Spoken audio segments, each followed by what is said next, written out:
Incroyable. Tout s'est transformé ici. Et moi aussi un jour je risque d'y passer. J'ai pourtant encore le souvenir vivace de mes premières années, quand tandis que je respirais l'air pur du nord de la Gaule, je reçus la visite de mes premiers hôtes.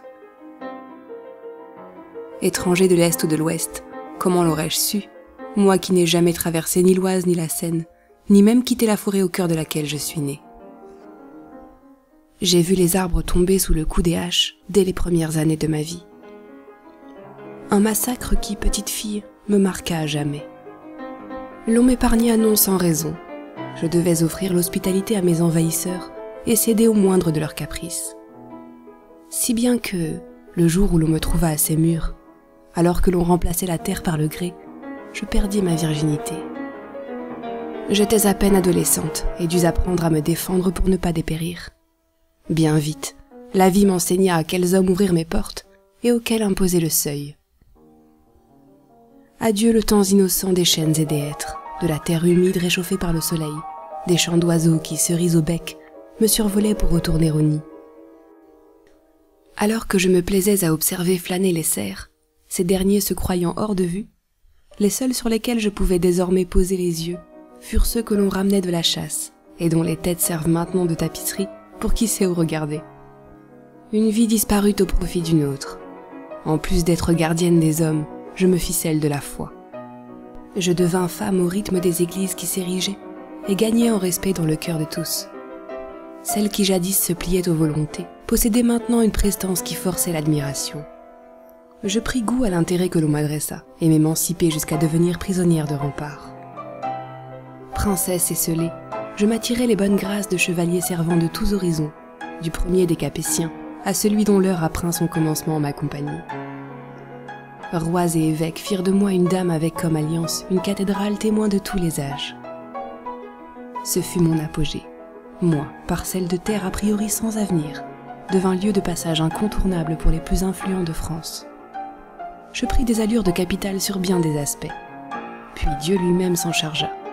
Jaloux des mortels sous l'emprise d'un coup de foudre, il brisa le symbole de notre mariage. Fière et droite, je m'agenouillai, impuissante et accablée. Ma plus grande beauté partit en poussière. Je me battis pour rester celle qui avait gagné l'estime de tous, sans jamais vraiment me remettre de mes blessures. L'on me pensa, m'embellit même. Toutefois, lorsque je me redressai, l'on m'avait oublié. Je poursuivis mon existence à l'écart de tous. Vis l'illustre désormais plus connu que des aventuriers assez curieux pour s'enfoncer dans la forêt. Une seule fois, un serpent de fer transperça les remparts, mais je le repoussai sans mal. Ce fut une découverte miraculeuse qui me sortit de ma solitude, celle de 3 sœurs ayant grandi au-delà de nos frontières, respectivement allemandes, italiennes et ukrainiennes.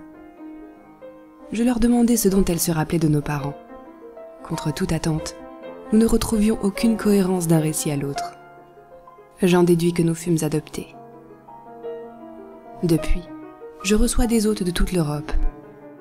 Privé du prestige d'antan, mais avec l'élégance qui me l'avait octroyée, je me fais le refuge des âmes en quête d'un paradis sur terre.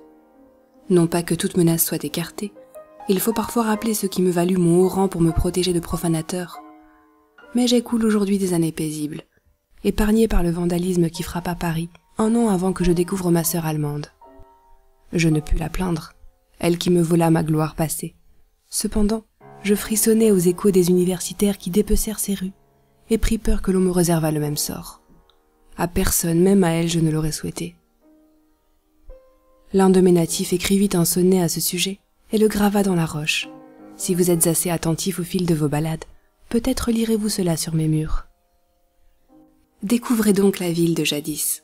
Admirez-la, tombez d'amour pour celle à qui l'on construisit de père en fils des rues d'une beauté intemporelle. Tendez l'oreille vers son haut clocher.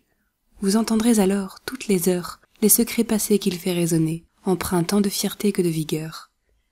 Cependant, si vous rencontrez, ma foi, un panier de crabes qui s'y installe, soyez, je vous en prie, de bonne aloi.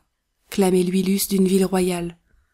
N'en déplaise aux 68 arts, sans lys détient, sous les pavés, l'histoire.